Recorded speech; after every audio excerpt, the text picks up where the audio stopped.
بسم الله الرحمن الرحيم. السلام عليكم ورحمة الله وبركاته. الحمد لله وكفى وسلام على عباده الذين اصطفى اما بعد. حاضرین و ناظرین، یہ درس نمبر 981 ہے، 981، اور آج سورہ یوسف کی آیت نمبر 100 کی تلاوت اور تشریح کی جائے گی. آیت نمبر 100. چلے سب سے پہلے اس آیت کی تلاوت کرتے ہیں، لفظی ترجمے اور ترجمے کے بعد تشریح کرتے ہیں. اعوذ باللہ من الشیطان الرجیم، بسم اللہ الرحمن الرحیم. ورفع ابویہ علی العرش وخروا له سجدا وقال يا أبت هذا تأويل رؤياي من قبل قد جعلها ربي حقا وقد أحسن بي إذ أخرجني من السجن وجاء بكم من البدو من بعد أن نزغ الشيطان بيني وبين إخوتي إن ربي لطيف لما يشاء إنه هو العليم الحكيم.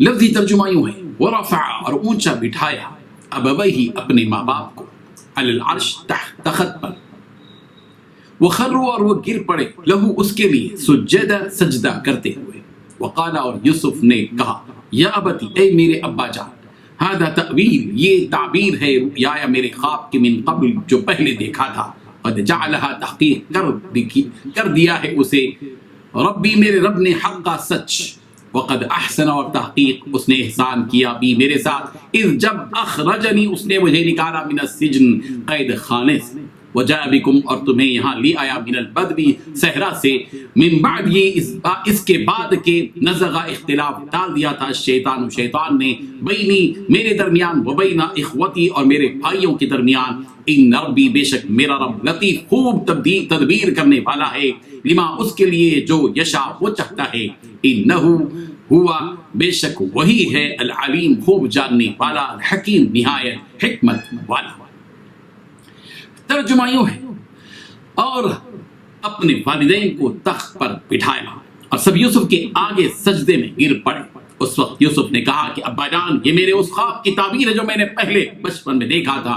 میرے رب نے اسے سچ کر دکھایا اور اس نے مجھ پر بہت سے احسانات کیے ہیں کہ مجھے جیل خانے سے نکالا، اور اس کے بعد کہ شیطان نے مجھ میں اور میرے بھائیوں میں فساد ڈال دیا تھا، آپ کو گاؤں سے یہاں لایا.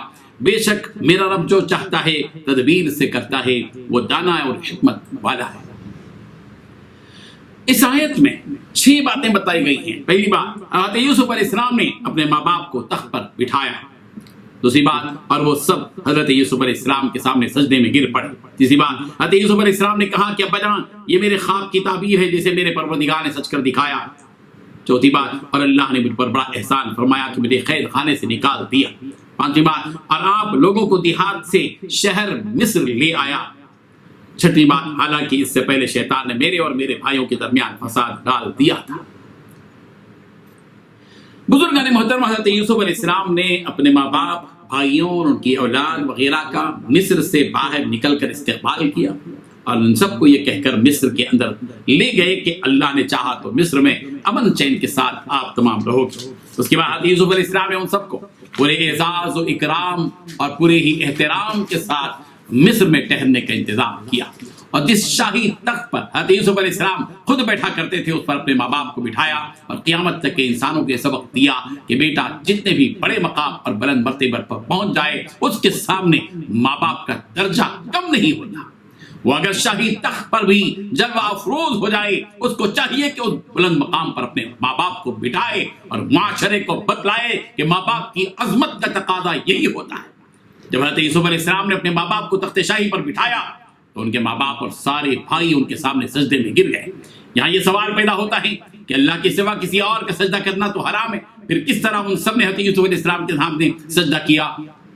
تو اس کا جواب یہ ہے کہ گزری ہوئی امتوں میں تعظیم کے لیے اپنے بڑوں کا سجدہ کرنا درست تھا، لیکن ہم امت محمدیہ میں ہیں، اور ہم امت محمدیہ کے احکامات اور شریعت کے مکلف ہیں.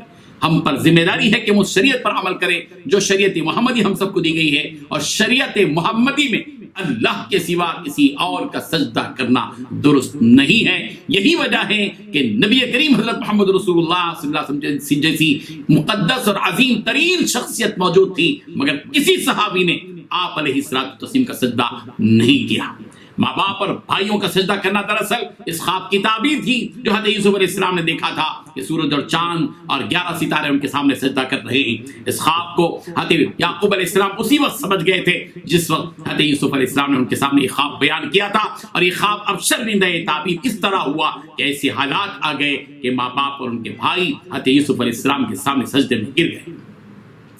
حضرت یوسف علیہ السلام کے بھائیوں کو اس خواب کی بھنک پڑ گئی تھی اور یہی خواب ان کے دلوں میں حسد کا ذریعہ بن گیا تھا. پھر ان بھائیوں نے حضرت یوسف علیہ السلام کے ساتھ وہ ظالمانہ سلوک کیا جس کی تفصیل اسی صورت کے آغاز میں ہے کہ انہوں نے حضرت یوسف علیہ السلام کو بڑی بے دردی کے ساتھ سوکھے کنویں میں اور اندھیرے کنویں میں ڈال دیا. جب ماں باپ اور بھائی حضرت یوسف علیہ السلام کے سامنے سجدے میں گر گئے تو حضرت یوسف علیہ السلام نے یوں کہا کہ میرے پناہ یہ میرے خواب کی تعبیر ہے جو میں نے پہلے دیکھا تھا. میرے رب نے اس کو سچ کر دکھایا اور میرے ساتھ میرے رب نے کتنا بڑا احسان کیا کہ اس نے مجھے قید خانے سے باہر نکالا اور اس بلند مقام پر پہنچایا. اور آپ تمام کنعان جیسے دیہات میں مقیم تھے, اللہ تبارک و تعالیٰ نے آپ تمام کو مصر کی سرزمین میں شہر میں پہنچا دیا اور دیہات کی زندگی سے دیہاتی زندگی سے شہری زندگی میں اللہ تبارک و تعالیٰ نے آپ سب کو لیا ہے.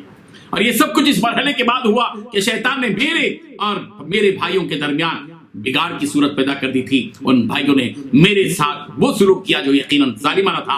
یہاں قابل غور بات یہ ہے کہ حضرت یوسف علیہ السلام نے اس وقت قید خانے سے رہائی کا واقعہ تو سنایا لیکن بھائیوں کی جانب سے کنویں میں ڈالے جانے کی بات نہیں کی, اور بھائیوں نے جو کچھ ان کے ساتھ سلوک کیا اس کو شیطان کی طرف منسوب کیا.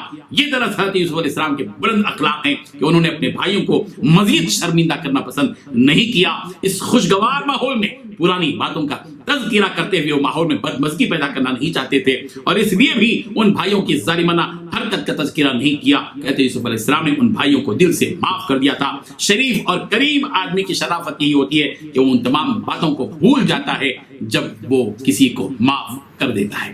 اللہ تبارک و تعالی ان تمام واقعات سے ہم سب کو سبق حاصل کرنے کی توفیق عطا فرمائے. وآخر دعوانا ان الحمد للہ رب العالمین.